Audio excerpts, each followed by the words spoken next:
Good evening and welcome to the Municipality of Anchorage Zoning Board of Examiners and Appeals meeting for December 12th, 2019. Will the Secretary please call the roll?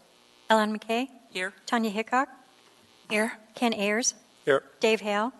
Here. Monica Emerton. Here. John Lang. Here. Del Smythe and Stephanie Archer excused. Thank you. Next order of business on the agenda is minutes. We have minutes for Thursday, November the 14th.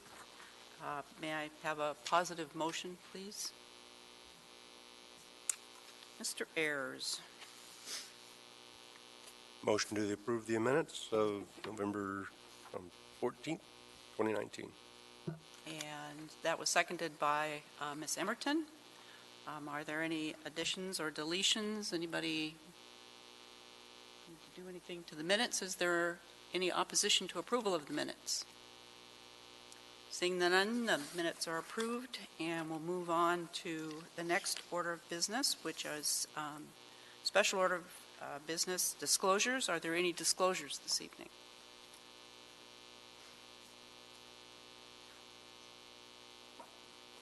You do, Tanya?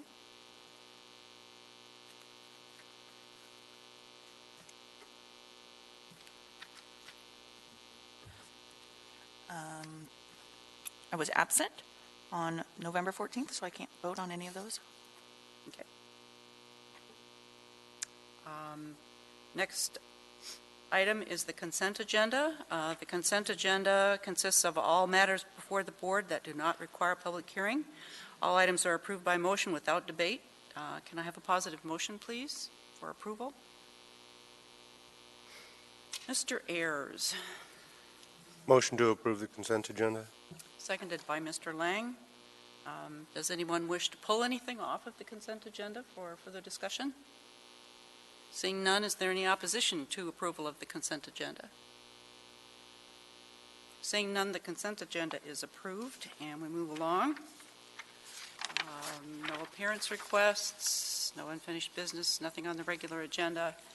So we're on to public hearings, and the cases for this evening, all three of them are variance cases, and so the chair explains the procedure to be followed in these types of cases. The case number and the name of the applicant shall be read into the record. The board shall hear and rule on any objections to the sufficiency of notice. Staff will present a brief outline of the variance, and board members and the applicant may then ask questions of the staff through the chair. The applicant has a total of 10 minutes to present their case and may reserve time for rebuttal. Throughout the proceedings, the burden of proof rests upon the applicant to convince the board by a preponderance of evidence that the variance should be granted. The board members and the staff may then ask questions of the applicant through the chair. The public hearing shall be open for, or the hearing shall be open for public testimony. Representatives of groups have 5 minutes. Individuals have 3 minutes. Time is kept by the secretary. The display at the front will be green to within 1 minute of the time allowed, and then will turn yellow. At this time, you should begin to sum up your testimony. At the end of the time allowed, the light will turn red and a tone will sound. All persons who testify may be questioned by board members, the staff, and the applicant. On the conclusion of the public testimony, the staff, followed by the applicant, shall have the right of rebuttal. The chair will then close the public hearing, and the matter will rest with the board. Any action by the board shall require the favorable vote of a majority of the fully constituted board. The fully constituted board includes all members of the board, including vacancies not excused for conflict of interest. The fully constituted board is 9 members. So to have a motion pass, you need 5 positive votes. For a variance to be granted, all 8 standards must be met. Every final decision of the board shall clearly state on its face that it is a final decision with respect to all issues involved in the case, and that the parties have 30 days from the date of mailing or other distribution of the decision to file an appeal to Superior Court.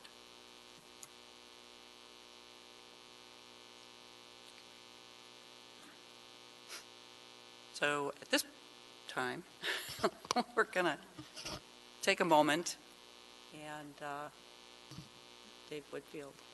Through the chair, many of you know that tonight is Ken Ayers' last night on this board. Ken has served with the zoning board for almost 5 years now. He's been a valuable member of this board. But it's my understanding that Ken has a desire to go travel around the world, maybe do some skiing, maybe do some golf, dive in all the things he enjoys doing. Ken, you've been presented with a proclamation from the mayor recognizing your service to the public. And beyond, on behalf of the mayor and the planning department, I would like to say thank you for your service. We truly, truly appreciate the things that you've done on this board and your service to the public. So thank you.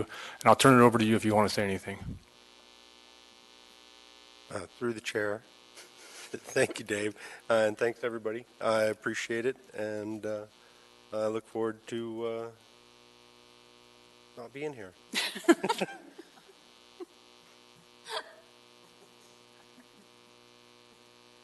Okay. With that, we'll move on to the first case, which is case 2019-0074. The petitioner is Cole Hawkins, is in the, okay, good, indicates that he is here. So,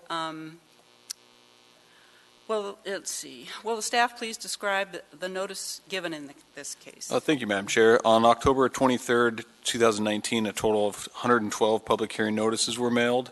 No comments were received from the public or the Chuyak Community Council. Are there any objections to the sufficiency of notice? Seeing none, we will continue. Will the staff please present the case?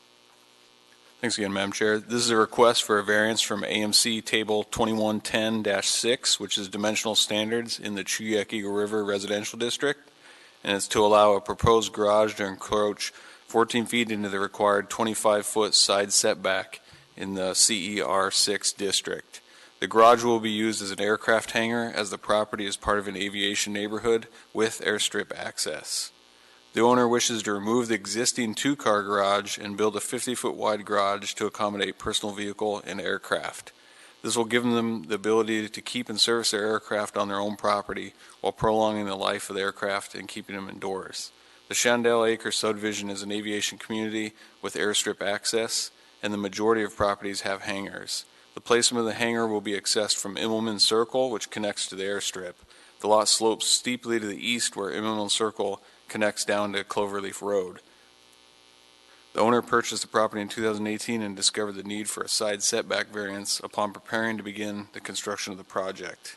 In the matter of the findings, staff finds that Standard A has been met. The average slope of the subject property to the east is approximately 17%, which is a significant grade. The structure and driveway that access the airstrip sits at the top of the grade where Immelman Circle starts to slope down to Cloverleaf Road. The topography and slope of the existing road that would be used for taxiing an aircraft are exceptional and extraordinary physical circumstances of the subject property. Staff finds Standard B has been met. Given the physical circumstances, the strict application of the dimensional standards would create an exceptional hardship. The petitioner's home is similarly sized when compared to homes with hangars in the same zoning district in the immediate area. Denial of the variance would be unduly restrictive as the aircraft hangars are commonly enjoyed in the same neighborhood. Standard C has been met. The physical features of the lot are unique in relation to slope and airstrip access for the placement of the garage. The need for the variance is a result of the physical characteristics of the land and the buildable area available for safe operations of aircraft. Staff finds that Standard D has been met. Given the character of the neighborhood, it does not appear that the granting of this variance will have any adverse effects on adjacent properties. There are no structure separation violations, and there have been no objections from the neighbors or from the Chuyak Community Council. And the adjacent property owner has submitted a letter of support to granting the variance. An aircraft hangar is a common amenity in this residential neighborhood. Staff finds that Standard E has been met. The requested variance is dimensional for a side setback and will not change the character of the Chuyak Eagle River R6 zoning district. If the variance is granted, it would not allow use not permitted in the district. Standard F has been found to be met. No adverse effects to health, safety, and welfare of the people of the municipality are anticipated if the variance is approved.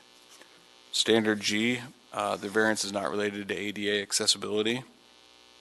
And in Standard H, the property owner is seeking relief from the 25-foot side setback requirement in the R6 district in order to expand an existing garage for aircraft that operate from the neighborhood airstrip. This encroachment into the 25-foot side setback is the minimum necessary for a reasonable use of the land. Therefore, the department finds that all the standards have been met and recommends approval of the variance. If after the public hearing, the board also finds that all 8 have been met, the property should be subject to the following conditions found on page 5 of the staff packet, which is just 1 and 2. I'll be happy to answer any questions you may have. There's included kind of topography slope map on page 9, and page 17 of the staff report. There's a couple photos that give kind of the backside, which is the east side of the lot, which matches up with the as-built that was provided. Thank you. Thank you. Are there any questions of the staff by the board? Any questions at all? Okay. Are there any questions of the staff by the applicant? Okay, he indicates not. So will the applicant please come forward and state and spell your name for the record? My name is Cole Hawkins, Colehawkins. Thank you. Will you please present your case? So it's very basic. We moved into the neighborhood about 1.5 years ago and realized after we got there that the side setback was going to be encroached upon, and we had planned to build a hangar. That's when we started this process. Basically, you come off the airstrip down the road, and right where you turn onto my house, it's a very, very steep drop, and that parallels the rest of my property. It is the only egress off from the property or entrance to the property where the driveway is, which is as soon as you pull up, the garage is there, which would be basically removing and then building the hangar. So it's the only place that we could get on and off the property. And then the slope is 17 degrees on the back side of the house on the east side, as well as the septic system is on the back side of the house. It's basically the only place that we could reasonably put a hangar. And as Mr. Odell stated, my adjacent neighbor that shares the lot line that we would be encroaching upon has written a letter of recommendation and is an approval of it. And all 8 standards have been met, and I agree with everything that they've stated. So. Okay, thank you. You have 8 minutes and 48 seconds of rebuttal time. Okay. Are there any questions of the applicant by the board members? Thank you.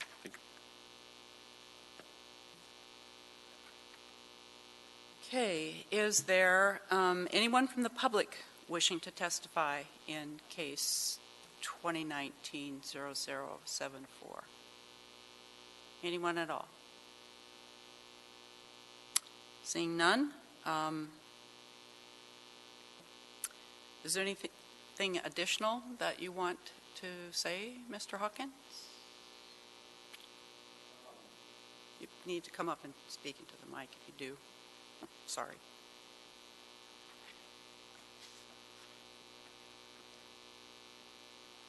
The only thing that I would say is that Alaska is a large part of the aviation community, and in this area there are no airstrips other than the one that I am on, unless you go quite a bit further out into the valley. And so it's very, very limited in the ability to have a hangar on your property. So we very greatly hope to and would appreciate the ability to do that. And that's it. Thank you, ma'am. Okay, thank you.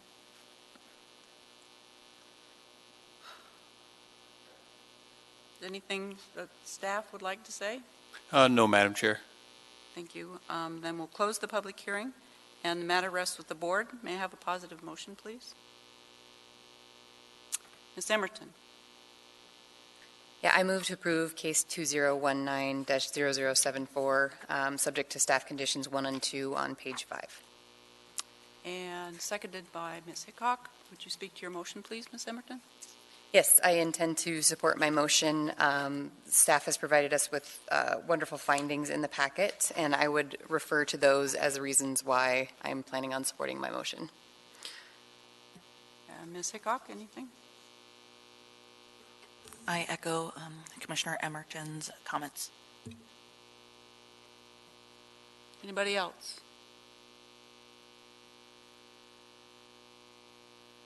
Is there any objection to the variance? Seeing none, the variance passes unanimously. There you go.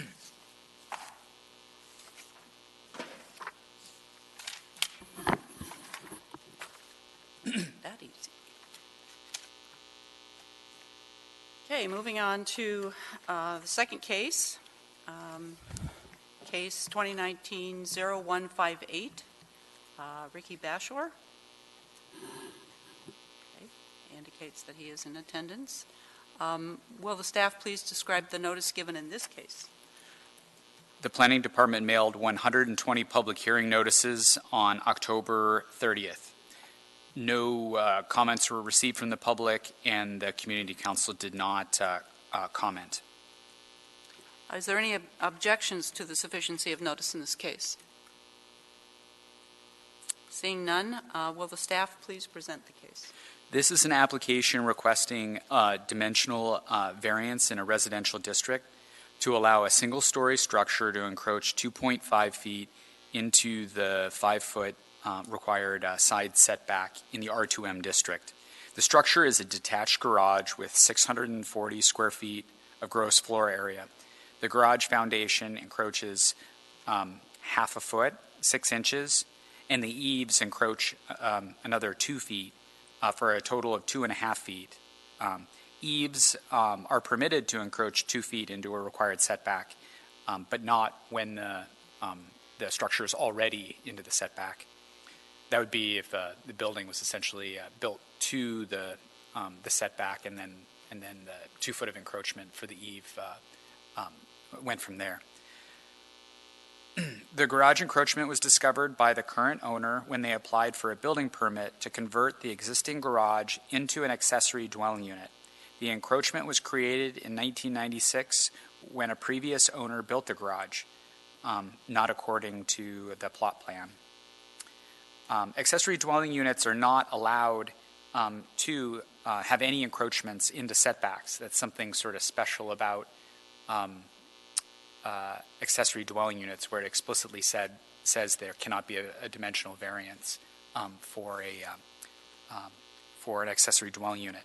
However, this is the R2M zoning district, and you can have a duplex. So you can go up to an 8-plex, actually 8 units in a building, if you have enough lot area. Therefore, if the variance is approved, then the owner will need to change the building permit into a second dwelling unit, which is allowed in the R2M district. This does not need to be a condition of approval, since the Building Safety Division is already aware of the requirement to meet the setback when dealing with an accessory dwelling unit. Approval criteria A, the standard does not appear to be met. There's no exceptional physical circumstance of the property. There are no streams, wetlands, or slope on the lot. The lot has 11,947 square feet, which is 5,947 square feet larger than the minimum lot area required for a single-family home. The lot is served by public water and sewer.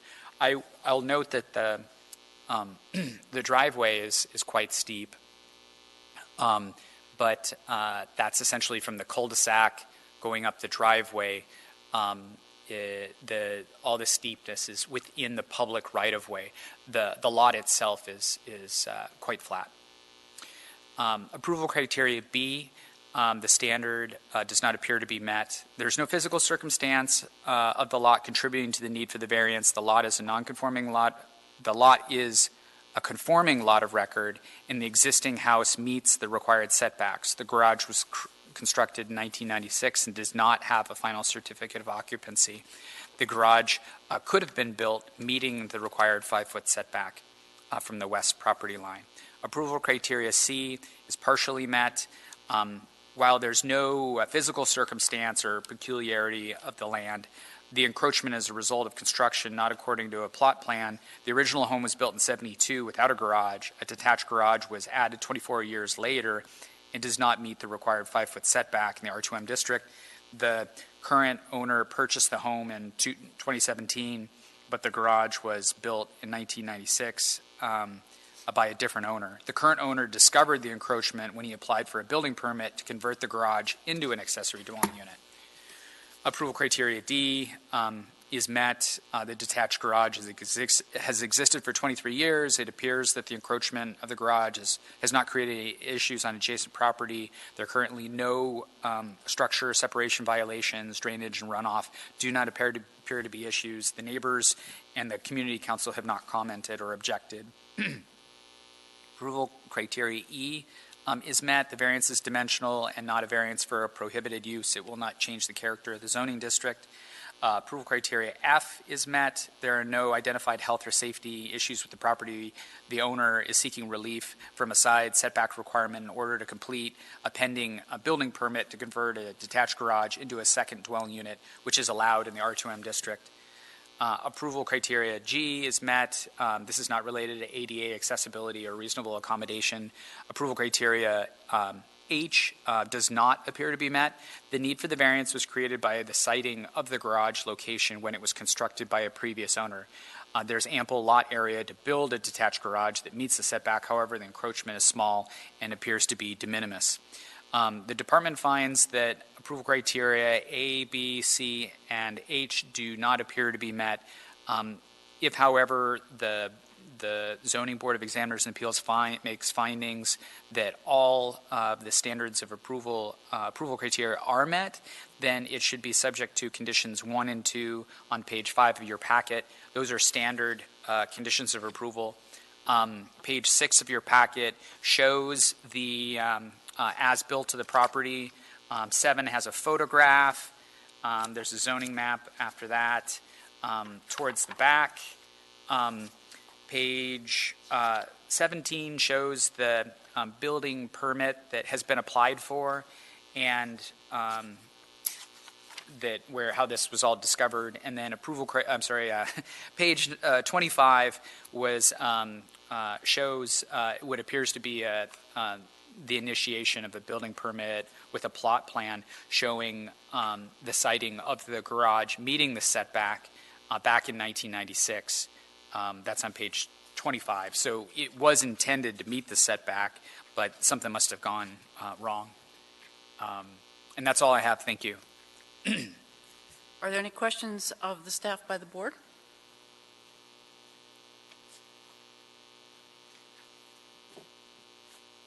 Okay.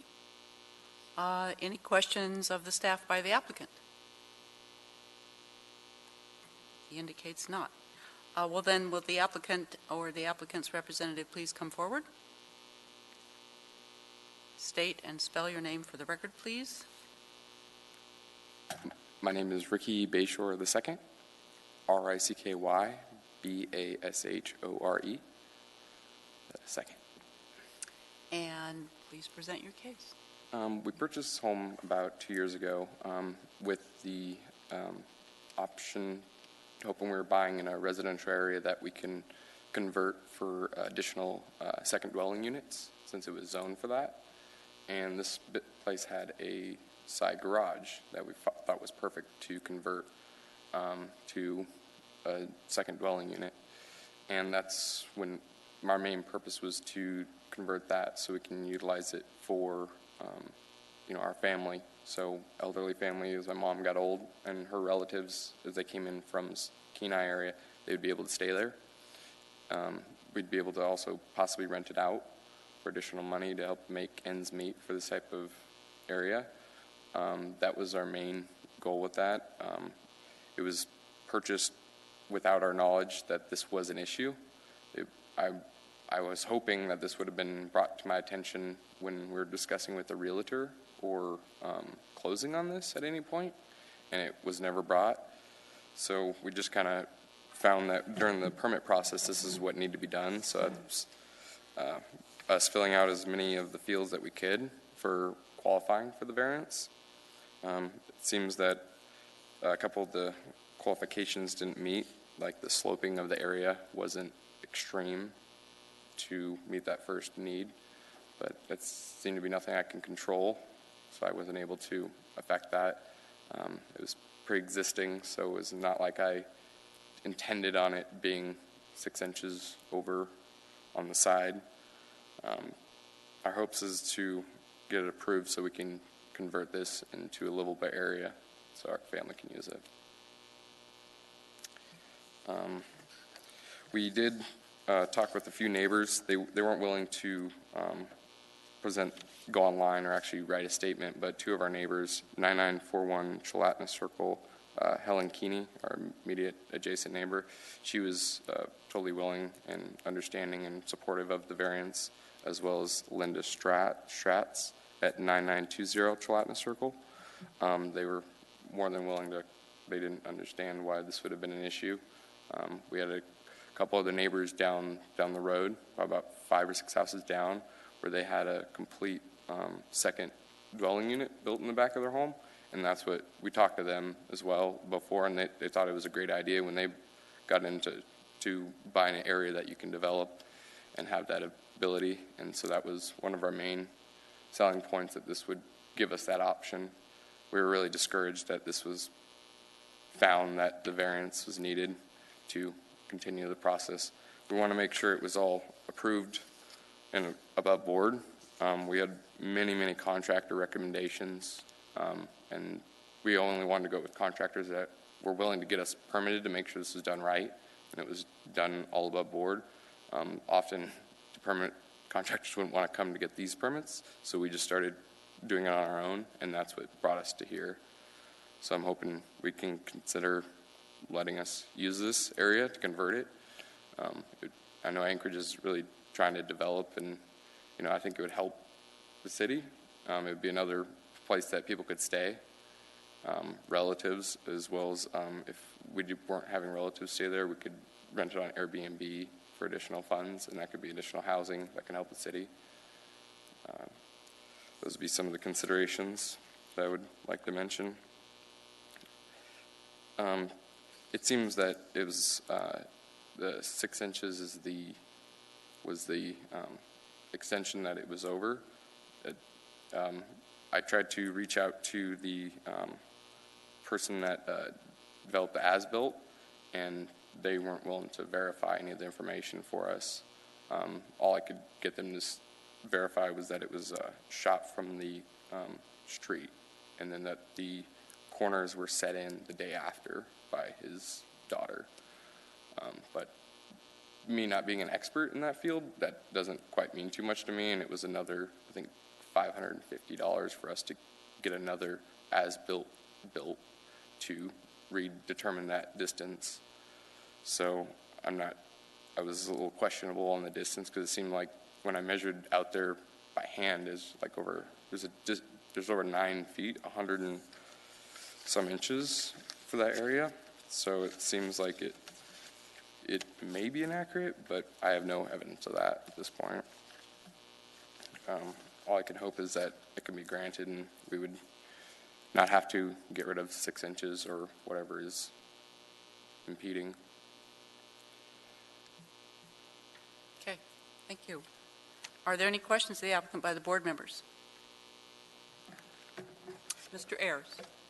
Through the chair, Mr. Bayshort, my understanding is you're just converting the use of this building. You're not planning on expanding it? No, yeah, just converting the use in the interior, nothing on the exterior. Okay, thank you. Anyone else? Mr. McLaughlin? I was just going to point out that there's a part of the zoning code that allows for minor modifications, which is a type of administrative variance, and that is good for up to 3 inches, in this case 5% of so 3 inches, this is a 6-inch encroachment from as far as the foundation goes. So it's not eligible for that.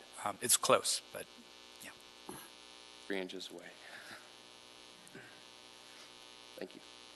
Any other questions by the board of the applicant? Okay, thank you. Thank you. And so we'll open the public hearing. And is there anyone from the public wishing to testify in case 2019-0158? Anyone at all? Okay. Seeing none, you have almost 5 minutes of rebuttal time left. Is there anything else you would like to add?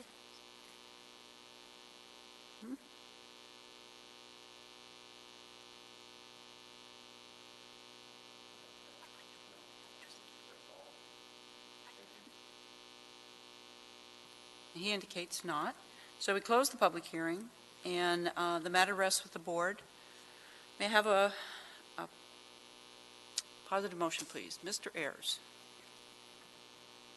Madam Chair, in the matter of case number 2019-0158 for variance from AMC Table 2106, Table of Dimensional Standards, to allow a single-story structure to encroach 2.5 feet into the 5-foot side setback, I make a motion for approval subject to staff's conditions on page 5 of the packet.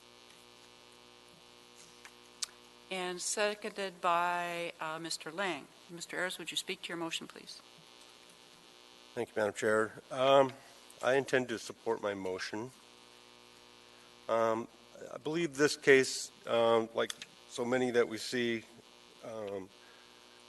come down to an inheritance of a side yard setback issue. And in this case, it's extremely minor, half a foot encroachment in the side yard setback. I'm very familiar with this property. I drive by it every day.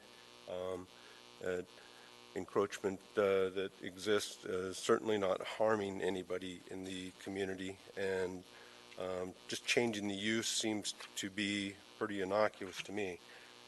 Therefore, for findings in condition A, I do find that there are some physical circumstances that would support this. This is a pie-shaped lot.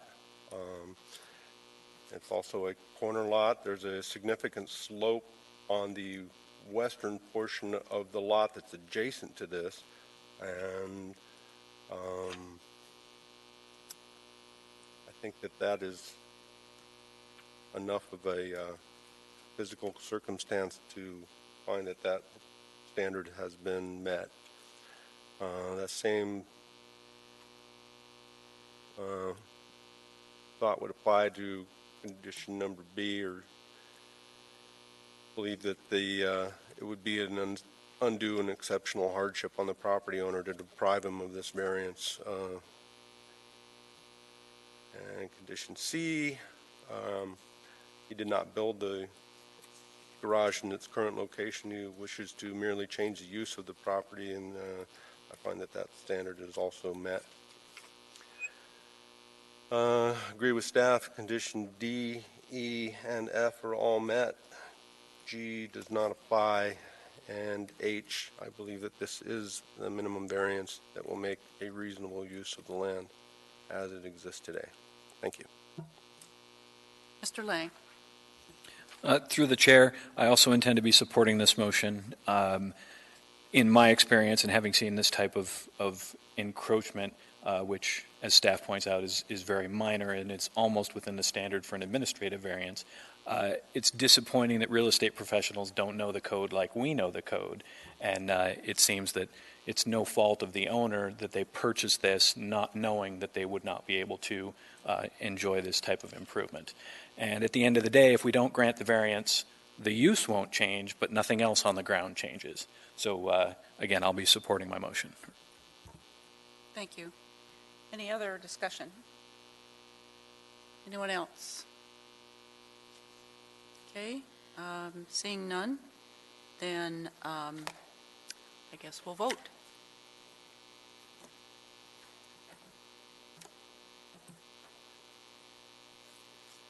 All right, motion passes. Variance is granted. There you go. Moving right along. Last case, case 2019-0161, Carl and Lori Holtz. Are they in attendance? They are. They indicate they are.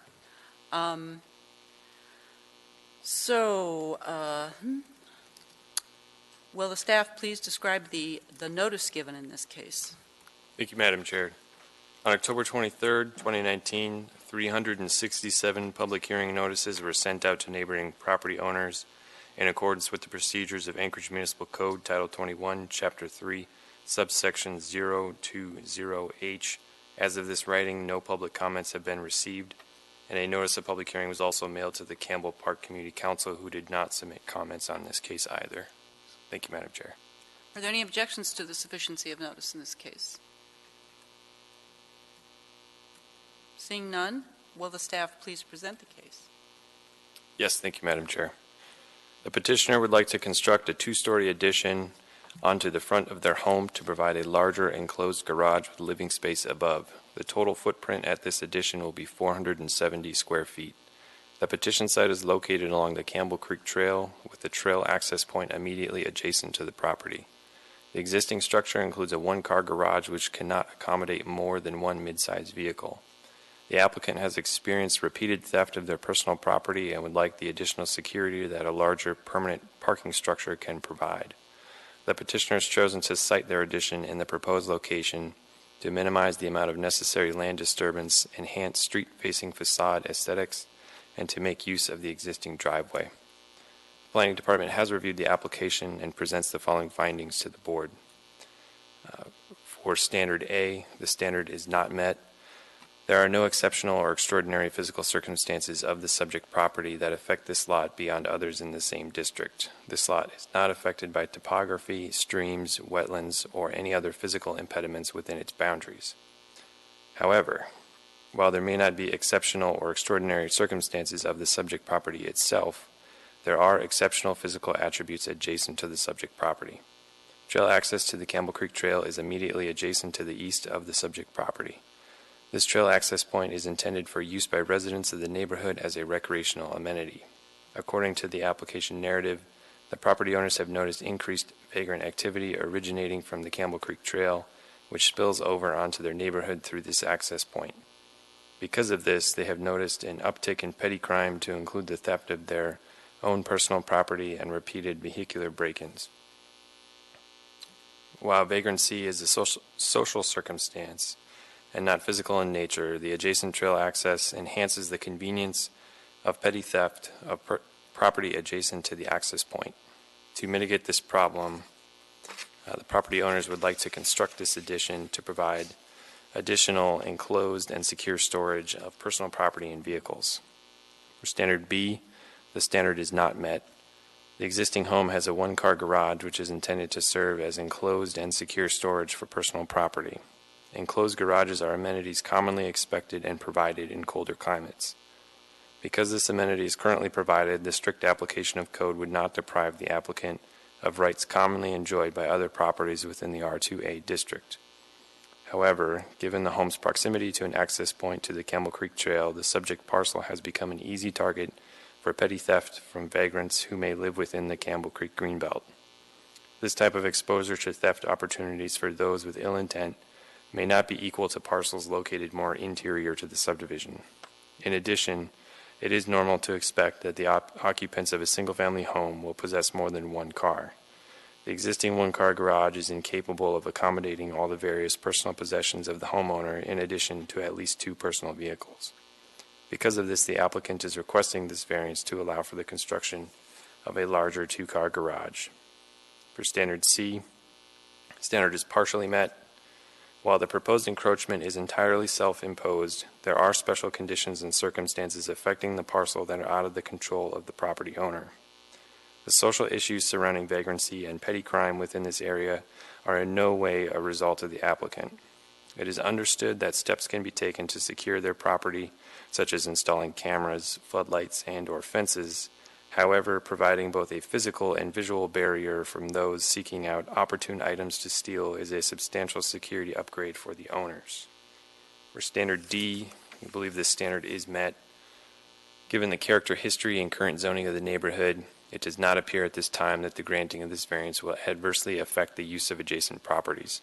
Neighboring property owners will not be impeded from making full lawful use of their lots as a result of this variance approval. For standard E, we believe the standard is met. The requested variance will not change the character of the R2A zoning district in which the petition site is located. This district is intended to have well-developed infrastructure and general availability of municipal services. Granting the front yard setback encroachment will not permit either a principal or accessory use other than what is already permitted under current code. For standard F, the standard is met. There will be no adverse effects to the health, safety, or welfare of the residents of the municipality if this variance is approved. The proposed addition will have minimal to no impact on neighboring residents in terms of impeding traffic flow, drainage, or view sheds. For standard G, the standard is met by default. It's not applicable to a detached single-family dwelling. And standard H, I believe the standard is not met. This variance is not necessary to make reasonable use of the land. The existing home has been developed in compliance with both land use code and applicable comprehensive plans. There is an existing one-car garage which provides secure enclosed storage for residents. Expanding this garage is a desired amenity, but is not a necessary amenity to make reasonable use of the land. There's one additional consideration for the board. There is an existing fence which encroaches approximately 15 feet into the right-of-way of East 48th Avenue. This fence will need to either be permitted to remain through the approval of an encroachment permit, or it will need to be relocated to a conforming location. The department believes, or the department requires that, and code requires that all 8 standards be substantially met in order for a variance to be granted. The department finds that standards A, B, and H are not met, and standard C is only partially met. Standards D, E, F, and G are met. Therefore, staff must recommend denial of this variance. However, if after a public hearing the board finds all 8 standards are substantially met, then the approval shall be subject to conditions 1, 2, and 3 on page 6 of the staff report. And with that, I'd be happy to answer any questions the board may have. Thank you. Are there any questions of staff by the board?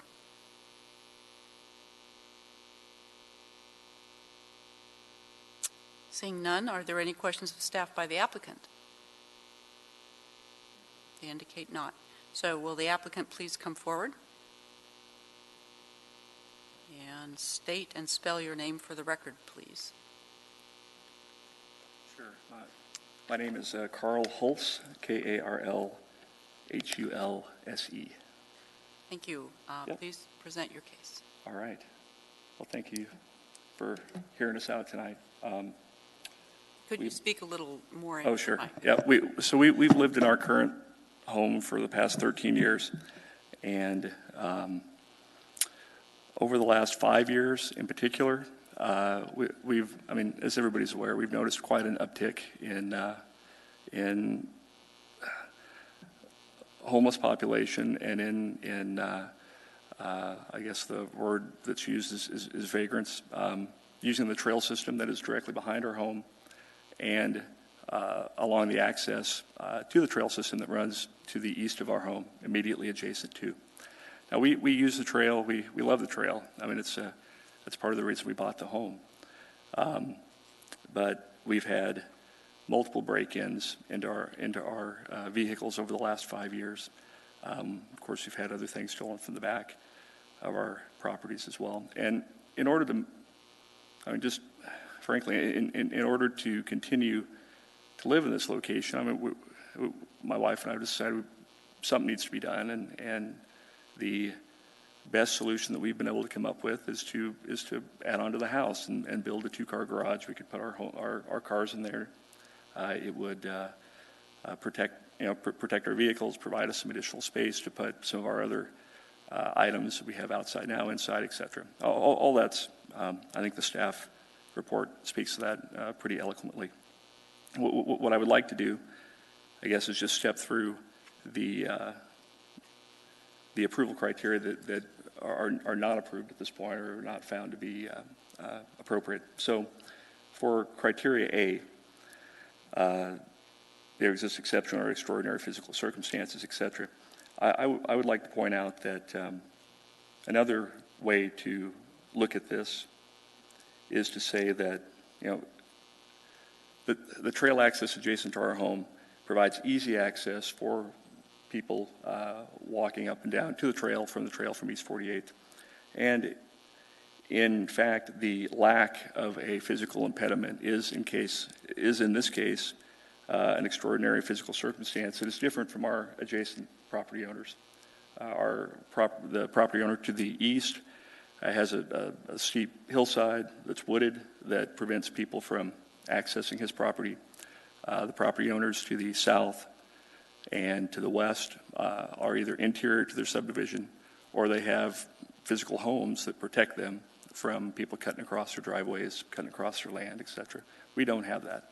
So the lack of a physical impediment is, in fact, an extraordinary circumstance. I would put that forth. For criteria B, it leads directly from criteria A, if you can accept our argument, due to the lack of a physical barrier, we become an easy target for petty theft, we become an easy target for trespass, and we would like to correct that through the proposal here. Criteria C, we've been found that we partially meet that criteria. I mean, I would agree with Mr. Yell if that's the case, and I think he eloquently explains that argument in the staff report. Criteria E and F and G are met or are not applicable to the circumstance.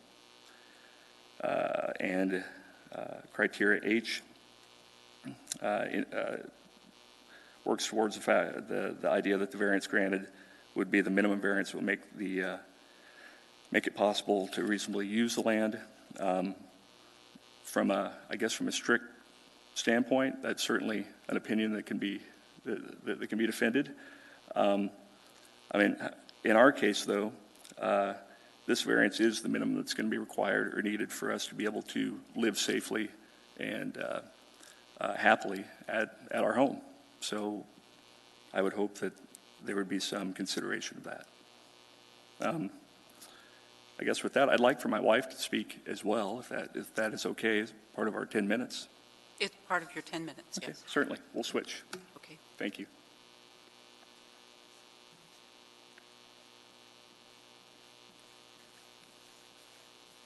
And state your name. My name is Lori Hulse, Laurie Hulse. Thank you for your time this evening, ladies and gentlemen. Just a couple things I'd like to add to what Carl wrote.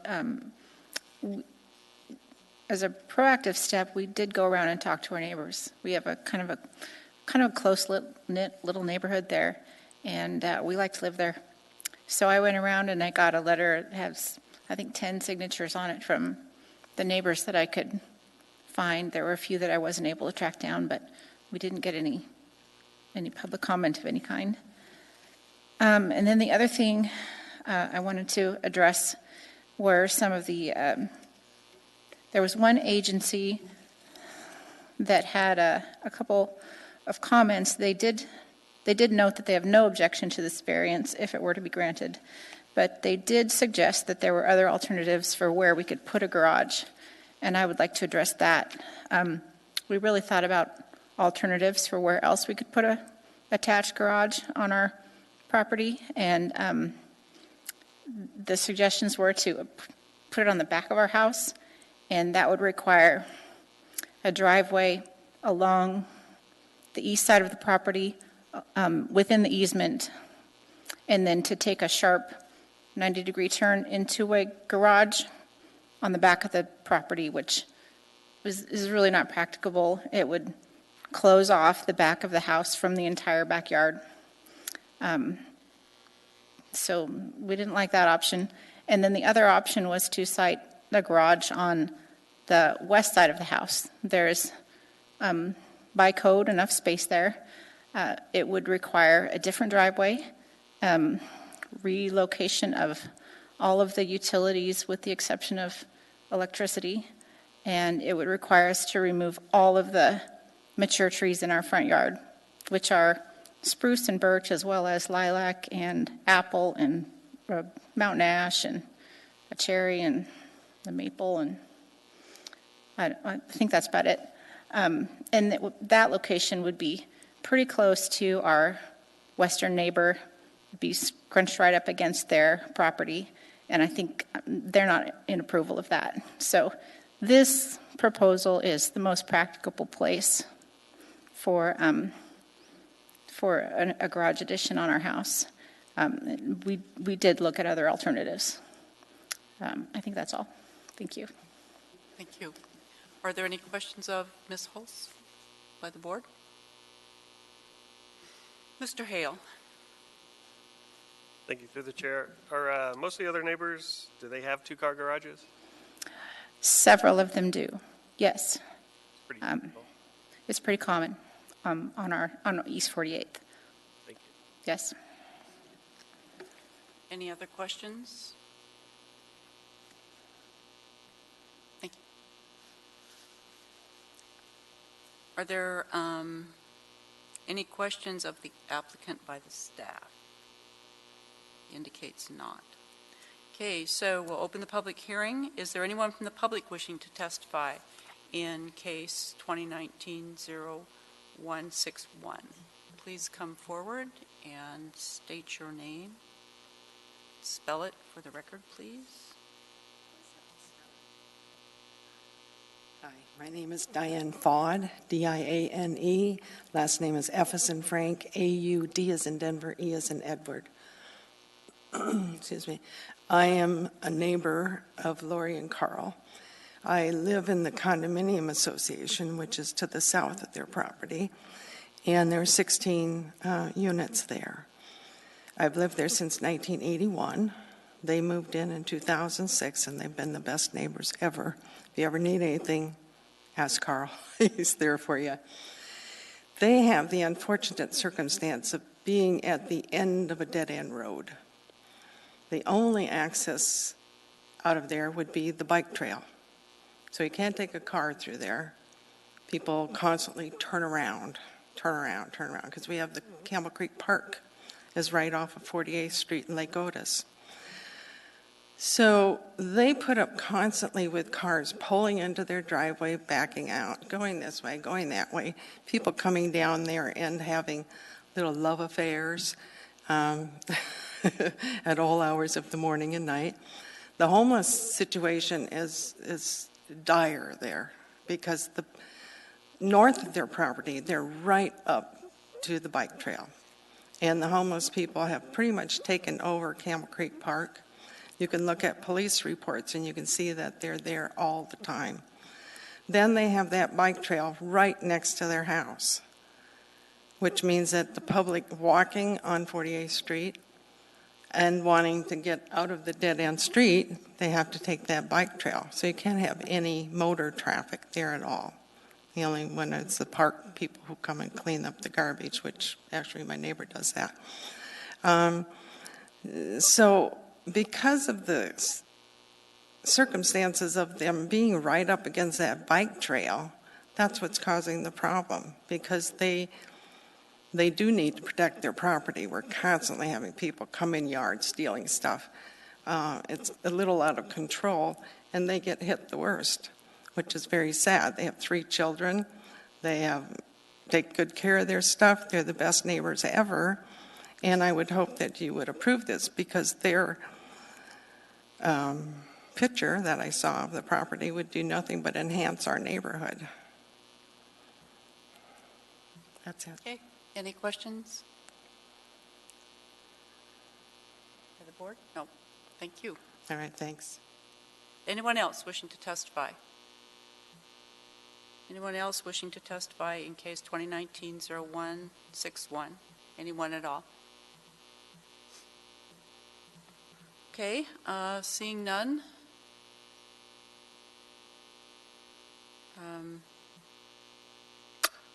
Does the staff have any rebuttal?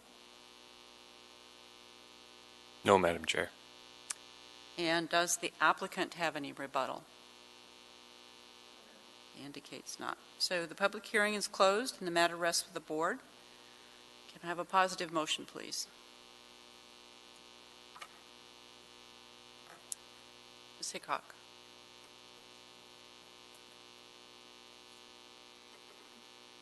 In the matter of case 2019-0161, I move to approve with the conditions noted on page 6 of the case packet. And Mr. Hale seconds. Would you speak to your motion, please, Ms. Hickok? I actually intend to support my motion. I am intimately familiar with Campbell Creek Trail. I've been working on it for the past 4 years, and I have as well noticed a large uptick in homeless activities, break-ins of the contractor that has been working on it for the last several years. It's quite saddening sometimes to walk through the trail. And so in cases of findings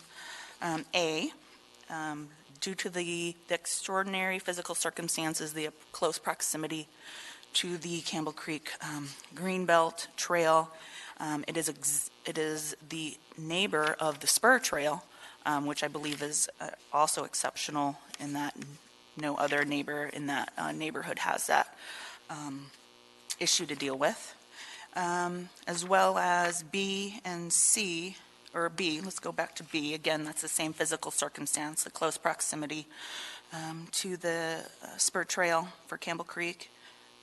The hardship is not self-imposed. That is the way they purchased their property, and it has been getting worse over the years. And then I will agree with staff's comments on and findings in D, E, F, and G. And then as far as H is concerned, I also believe it'll be the minimum variance needed to construct a two-car garage, which is something that most of the neighborhood does enjoy. Thank you. Thank you. Mr. Hale?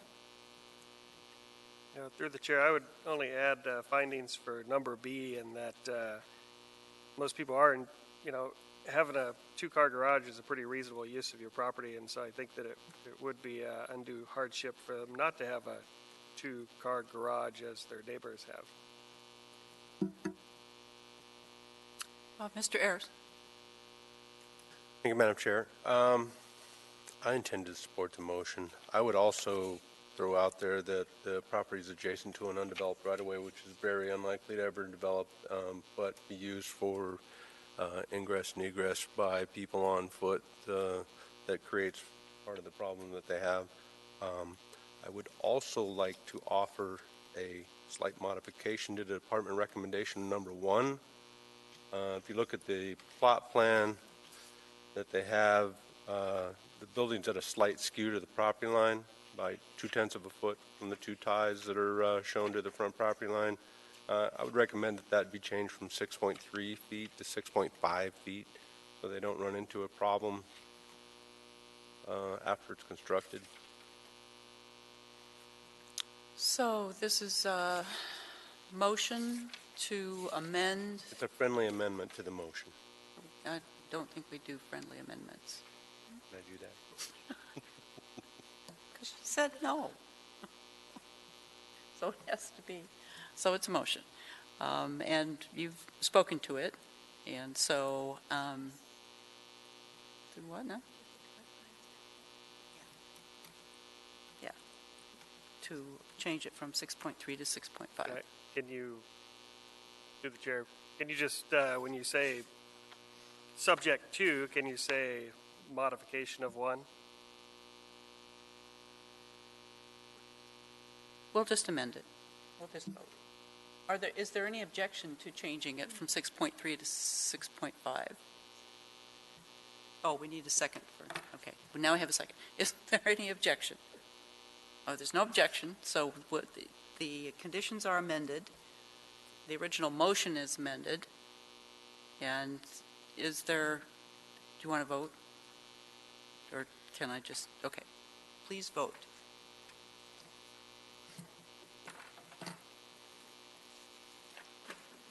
Okay.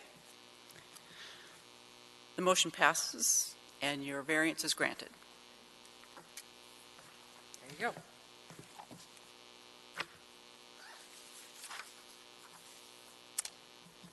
All right, that's the end of the public hearing portion. Reports, I don't have any report. If I would like to also echo, we're sorry to see you go.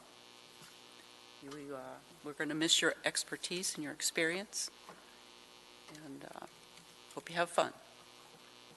Thank you, Madam Chair. I intend to. All righty. Secretary? Nothing? No committees? Board members? Anybody? Okay. I entertain a motion to adjourn. Ms. Hickok with Ms. Emerton as a second. We are adjourned.